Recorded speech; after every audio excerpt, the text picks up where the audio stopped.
சிவபெருமாள் ஆமா 14 உலகங்களை படைத்து 224 புவனங்களை படைத்தார். ஆமையா 7 சப்தாசாரங்கள் சூழ்ந்த கடல்களையும் படைத்து கல்லுக்குள் இருக்கும் தேரையும் ஆமா கற்பைக்குள் வாழும் சிசுவையும் ஆமையா முட்டைக்குள் இருக்கும் குஞ்சியையும் ஈசன் படைத்து மரம் செடி கொடி பயிர் புல் பூண்டு ஆமா இலை தாவரங்கள் ஆமையா ஆடு மாடு கன்று காடைகளோடு ஆமா ஓர் அறிவு முதல் 6 அறிவு உடைய மானிட மனுக்களை ஆண்டவன் படைத்தார். ஆமா மண்ணுக்கு ஓர் அறிவு புல்லுக்கு ஈரறிவு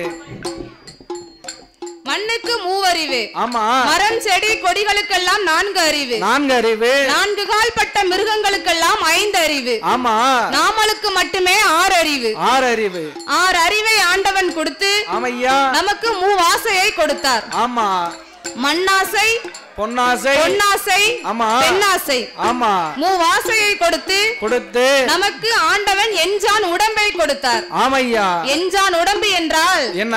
அவரவர்கள் கையால அவர்கள் உடம்பை அளந்து பார்த்தோமானால் ஆமா நம் உடம்பு 8 ஜான் இருக்குமா? ஆமா 8 ஜான் இருக்கும். அதுதான் எஞ்சான் உடம்பு. ஆமா எஞ்சான் உடம்புக்கு ஆமையா 1 ஜான் வயிற்றை ஈசன் படைத்தார். ஆமா அப்படி படைத்த மனுக்களை காத்து ரட்சித்து ஆமையா படைத்த மனுக்கள் இவ்வுலகில் வாழ வேண்டும் என்று இவ்வுலகை 3ஆகவே வகுத்தார். என்ன உலகம் எல்லாம்? அதலை என்றும் ஆமா சுதலை என்றும் ஆதி பாதாளம் என்றும் இவ்வுலகை 3ஆக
சாட்சாதி சிவபெருமாள் இவ்வுலகை மூன்றாகவே படைத்தார்.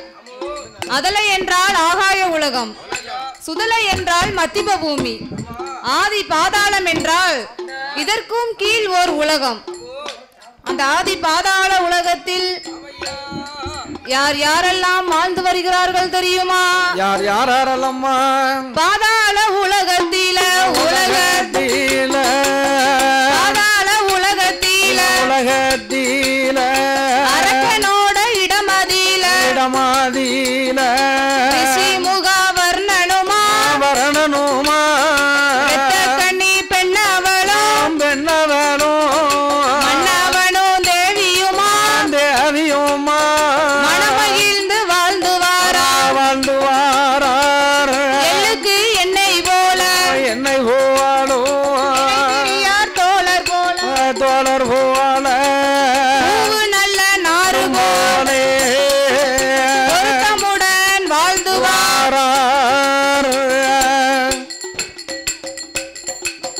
அப்படி வாழ்ந்து வரும் நாளையில மண்ணால குறையும் இல்ல, மழையால தாழ்வும் இல்ல, குறையும் இல்ல, சுகத்தால தாழ்வும் இல்ல. ஏழரையா கோபுரமா ஒரு மண்டபங்கள் மடப்பொழியோ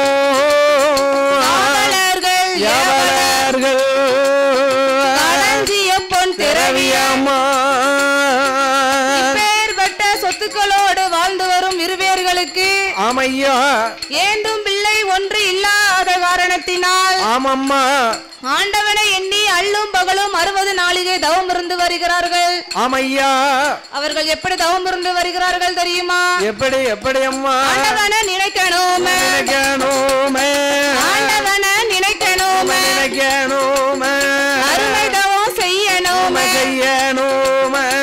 சிவனார நினைக்கணுமே, சிறந்த தவம் செய்யணுமே, பகவான நினைக்கணுமே, பகவான நினைக்கணுமே, பாரதவம் செய்யணுமே.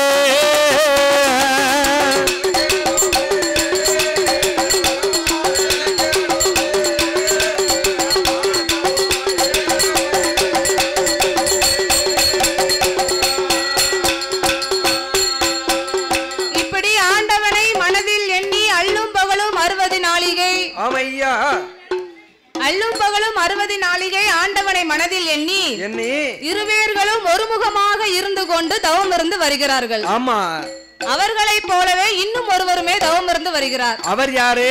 அவர்தான் வண்டுமுகா ரிஷி. ஆமா இல்லறத்தை வருத்தி ஈசனை கண்டு ஈசன் பட்டத்தை வாங்க வேண்டும் என்பதற்காக ஆமையா தவம் இருந்து வருகிறார். மும்மூர்த்திகள் பார்த்தார்கள், என்ன வண்டுமுகா ரிஷியின் தவமானது கடுகளவும் உயர்ந்ததேயானால் ஆமா கைலேங்கிரிக்கு வந்து முற்று மோட்சம் அடைந்து விடும். ஆமையா அதனால் இவர் தவத்தை நாம் இப்பொழுதே கலைத்தாக வேண்டும் என்று எண்ணி ஆமையா அழகிலே சிறந்தவன் யாரு? மன்மதனை வரவழைத்து அவனை ஒரு கை குழந்தையாக வடிவமைத்து ஆமம்மா வண்டுமுகா ரிஷியின் தவத்தில் வந்து அக்குழந்தையை போட்டார்கள். ஆமையா குழந்தையின் சத்தத்தை கேட்ட வண்டுமுகா ரிஷியானவர் ஆமா குழந்தையை கண்டார், தன் தவத்தை மறந்தார்.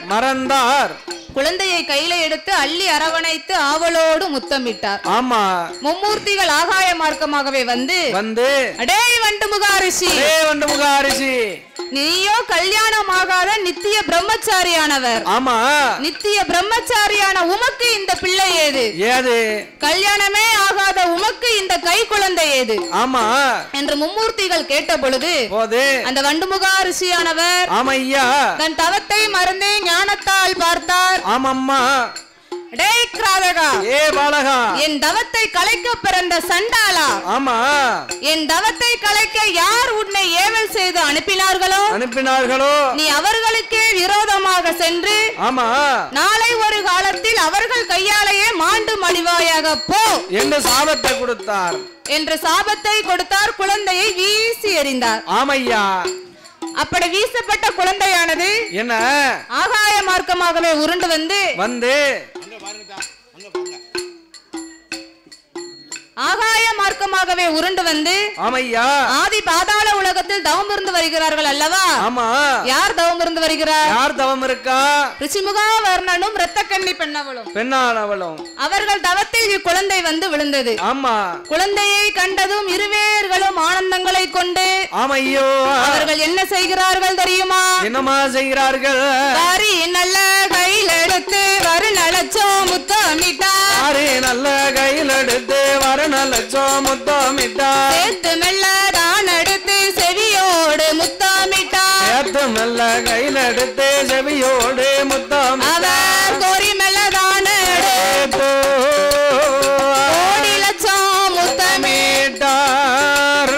அள்ளியவர் அரவணைத்து ஆவலோடு முத்தமிட்டார். இருவேர்களும் குழந்தையை கையில எடுத்து ஆமையா அள்ளி அரவணைத்து ஆவலோடு முத்தமிட்டார்கள். ஏனா என்ன? அவர்கள் குழந்தை இல்லாமல் தவம் இருந்து வந்தார்கள் அல்லவா? ஆமா. குழந்தை இல்லாத பேர்களுக்கு தான் தெரியும் குழந்தையின் அருமை, குழந்தையோட அருமை. அதனால் குழந்தையை கண்டதும் ஆனந்தத்தில் ஆமா அது குழந்தையை கையில ஏந்தி கொண்டு இருவேர்களும் அரண்மனைக்கு ஓடோடி வருகிறார்கள். ஆமையா அவர் அரண்மனைக்கு கொண்டு வந்து அரண்மனைக்கு கொண்டு வந்து 56 அரசருக்கும் அடிக்காரே பறையோசை சத்தம் கேட்டு அரசரெல்லாம் ஓடி வார மக்களுக்கு தான தர்மங்களை வழங்கினார்கள். ஆமா. நம்ம வீட்டுல ஒரு குழந்தை பிறந்தா நம்ம என்ன தானம் கொடுப்போம்? நம்ம வீட்டுல ஒரு குழந்தை பிறந்தா என்ன மாமா தானம் கொடுப்போம்? கோட்டர் கொடுப்போம், ஆப்பு கொடுப்போம், புல்லு கொடுப்போம். அவங்களும் அசுர அரக்கர் குலம் பிறந்தவர்கள். அப்படி இல்ல தாத்தா. என்ன? நம்ம வீட்டுல ஒரு குழந்தை பிறந்ததே ஆனால் குழந்தை பிறந்த செய்தியை நம் சொந்த பந்தங்களுக்கு எல்லாம் தெரிவிப்போம். ஆமா. அதற்கப்புறம் அந்த குழந்தைக்கு பெயர் நாமம் கொடுக்க வேண்டும் என்று நம்ம வீட்டுக்கு வரவழைத்து அன்னதானங்களை நாம் கொடுப்போம். ஆமா. அதே போன்று ஆதி பாதாள உலகத்தில் அந்த குழந்தை பிறந்த செய்தியை 56 அரசருக்கும் தெரியப்படுத்தி வந்ததோர் மக்களுக்கு தான தர்மங்களை வழங்கினார்கள். அன்னதானம், சொரணதானம், பொன்தானம், பொருள்தானம் வஸ்திர தானங்கள் எல்லாம் வழங்கி அந்த மகனுக்கு பெயர் நாமத்தை கொடுக்க வேண்டும் என்று எண்ணினார்கள். என்ன பெயர் கொடுக்கலாம்? அன்று ஒரு காலத்தில் ஒரு குழந்தை பிறந்ததேயானால் அவர்கள் குல வழக்கப்படி பெயர் நாமத்தை கொடுப்பார்கள். ஆண் குழந்தை பிறந்தால் ராக்கன் என்றும் பெண் குழந்தை பிறந்தால் ராக்கி என்றும் மூக்கன் மூக்கி சொக்கன் சொக்கி கருப்பன் கருப்பாய் இப்படி எல்லாம் பெயர் நாமத்தை கொடுப்பார்கள். ஆனால் இவர்கள் குலமோ அசுர அரக்கர்கள் குலம். அவர்கள் செய்த தவமோ வல்லமை தவம் என்பதால் இரண்டையும் சேர்த்து வல்லரக்கா என்று பெயர் கொடுத்தார்கள். அவர்கள் எப்படி பெயர் நாமத்தை கொடுத்து குழந்தையை வளர்த்து வருகிறார்கள் தெரியுமா? எப்படி அம்மா? வல்லரக்க ராஜன் என்றோ வல்லரக்க ராஜன் என்றோ பெயர் நாமம் கொடுத்தார்கள். வல்லரக்க ராஜுதனை தரையடியில விட்டோமானால் கண்டை கால் நோகும் என்று பூமியில விட்டோமானால் பொற்பாதம் நோகும் என்று தோளதில தொட்டில் கட்டி தொடையதில நடை வளர்த்தி ஆர்வோடு தொட்டில் கட்டி மடியதில நடை வளர்த்தி தாலாட்டி ஓராட்டி மகன வளர்த்து வரும் நாளையில ராஜமன்ன நல்ல வயதுமாச்சு விளையாடுவானோ நல்ல வயதுமாதியில் விளையாடுவானோ நல்ல வயதில காது குத்தி எடுக்கும் போட்டு காப்பும் போட்டு காப்பும் போட்டு நாலு நல்ல வயதீன வயதாச்சு வயதமாச்சு நடந்தோடி ஆடுவானோ ஆடிவாரான் விளை ஆடிவாரா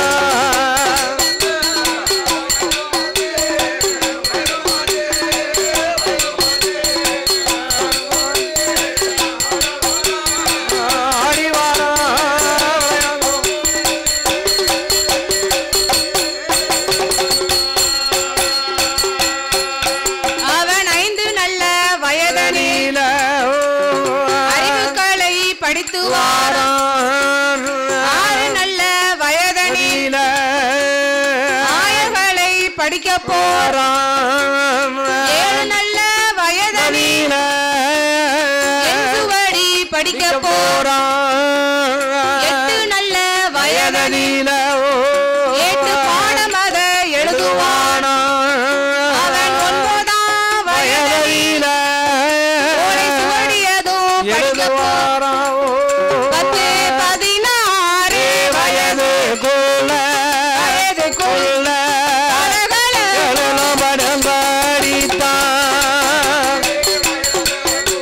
ஐயா வயதுக்குள்ள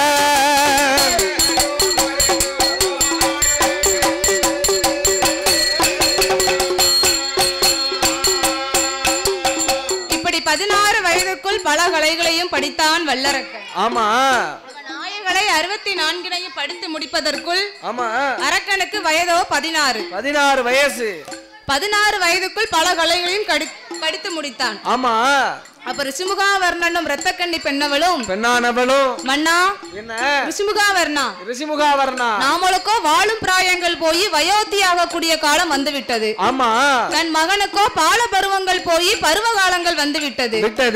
அதனால் தன் மகன் தரணி ஆள்வதை நாம் கண்ணால் பார்க்க வேண்டும் என்று அரக்கனுக்கு பட்டம் சூட்ட வேண்டும் என்று எண்ணினார்கள். ஆமா அந்த மகனுக்கு பட்டத்தை சூட்டி நாட்டை ஒப்படைக்க வேண்டுமேயானால் அரக்கனுக்கு கல்யாணம் செய்து வைக்க வேண்டும். ஆமா அரக்கனுக்கு கல்யாணம் செய்து வைக்க வேண்டும் என்று அந்த பவளக்கண்ணியை அதாவது அரக்கனின் அம்மான் மகளாகிய பவளக்கண்ணியை வரவழைத்து வல்லரக்கனுக்கும் பவளக்கண்ணிக்கும் திருப்பூட்டினார்கள். இருவேர்களுக்கும் திருப்பூட்டி அந்த ரிஷிமுகாவர்ணன் வல்லரக்கன் இடத்தில் நாட்டை எப்படி ஒப்படைக்கிறான் தெரியுமா? எப்படி அம்மோ? ஏ என் மகனே வல்லரக்கா, என் மகனே வல்லரக்கோ, செங்கோலும் பொறுப்பு பொறுப்பு பொறுப்பு நகரம் எல்லாம் பொறுப்பு போட்டு எல்லாம் பொறுப்பு பொக்கிசமும் பொறுப்பு கண்ணையுமை காப்பதை போல் கண்ணையுமை காக்க வேண்டும் பெட்டியும் உன் பொறுப்பு உலகம் எல்லாம் பொறுப்பு பொக்கிசமும் உன் பொறுப்பு பொக்கிசமும் உன் பொறுப்பு பொருட்கள் எல்லாம் உன் பொறுப்பு அடனே பொருட்கள் எல்லாம் உன் பொறுப்பு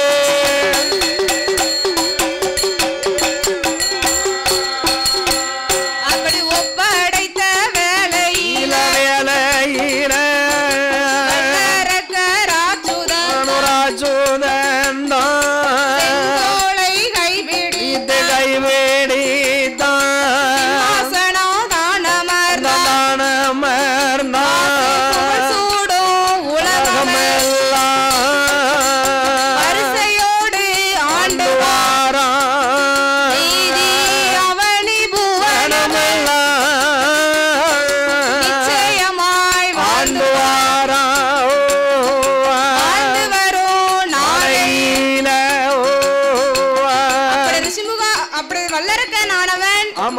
அவனி புகழும் தேசங்களுக்கெல்லாம் அதிபதியாய் வாழ்ந்து வரும் வேளையில் ஆதி பாதாள உலகத்தில் பஞ்சம் வந்து சேர்ந்தது. ஆமா, பஞ்சம் வந்து சேர்ந்தது. அது எப்பேற்பட்ட பஞ்சம் தெரியுமா? எப்பேற்பட்ட பஞ்சம் அம்மா? அது மரக்கானல்ல உருண்ட பஞ்சம், உருண்ட பஞ்சம், அன்னவரை தோட்ட பஞ்சம், அன்னவரை தோட்ட பஞ்சம்,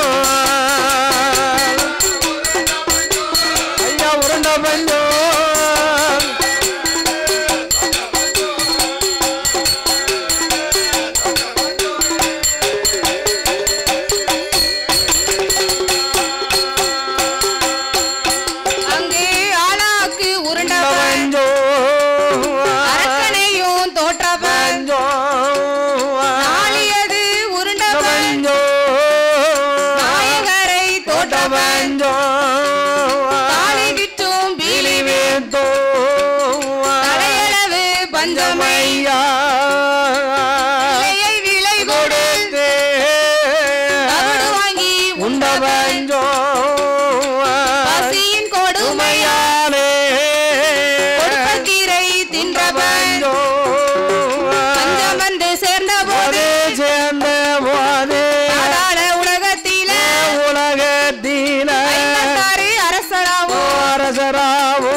கேட்கலைய பணம் கொடுக்கலைய கொடுக்கலைய பணம் கொடுக்கலைய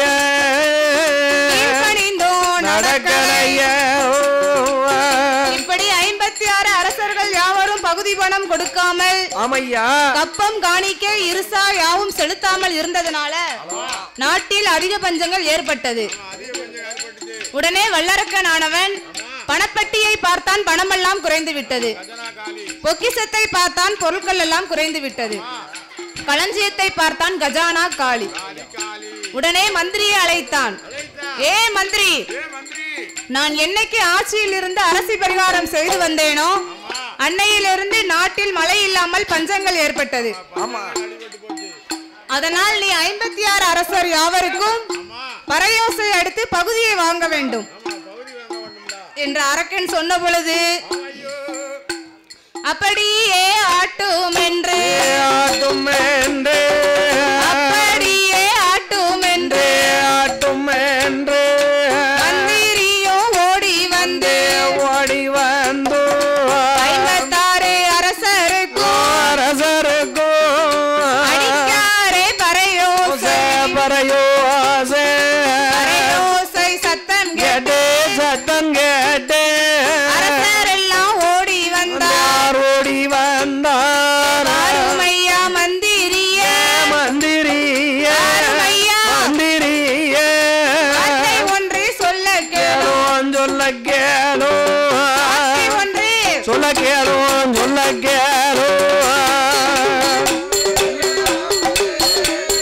ஐயா மந்திரிய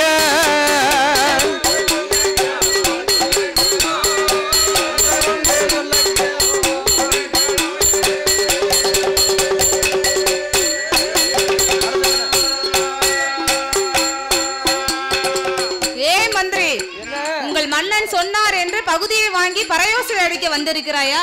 ஆமா. உங்கள் மன்னன் என்னைக்கு ஆட்சியில் இருந்து அரசி பரிகாரம் செய்து வந்தானோ ஆமையா அன்னையில் இருந்து நாட்டில் மழை இல்லாமல் பஞ்சங்கள் ஏற்பட்டது. அதனால மந்திரி ஆமையா போய் சொல்லு உன் அரக்கனிடம். ஆமம்மா. பகுதி பணம் கேட்டு வந்தா கொடுக்கவே மாட்டோம். பகுதி பணம் கேட்டு வந்தா கொடுக்கவே மாட்டோம். நாங்கள் கொடுக்கவே மாட்டோம். படையெடுத்து சண்டை செய்ய தயங்கவே மாட்டோம். படையெடுத்து சண்டை செய்ய தயங்கவே மாட்டோம். நாங்கள் கொடுக்கவே மாட்டோம்.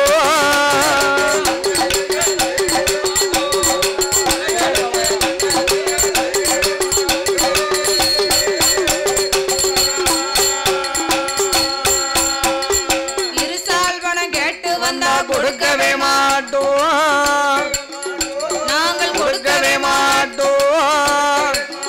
அவனை எதிர்த்து சண்டை செய்வதற்கு தயங்கவே மாட்டோம். சண்டை செய்வதற்கு தயங்கவே மாட்டோம்.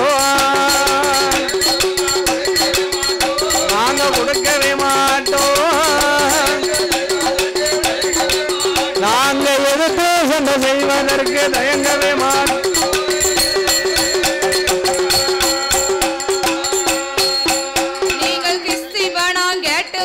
கொடுக்கவே மாட்டோம். நாங்கள் கொடுக்கவே மாட்டோம். அரக்கனை கெட்டி வச்சு சண்டை செய்ய தயங்கவே மாட்டோம். கெட்டி வச்சு சண்டை செய்ய தயங்கவே மாட்டோம். நாங்கள் தயங்கவே மாட்டோம். நாங்கள் கெட்டி வச்சு சண்டை செய்ய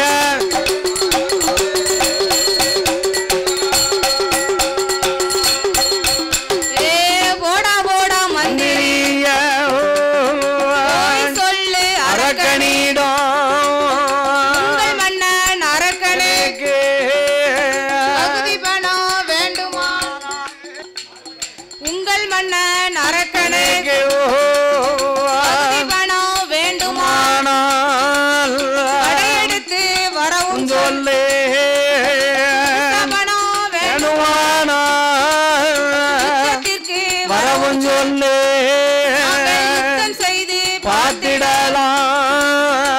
மண்டையில் பலம் இருந்தால்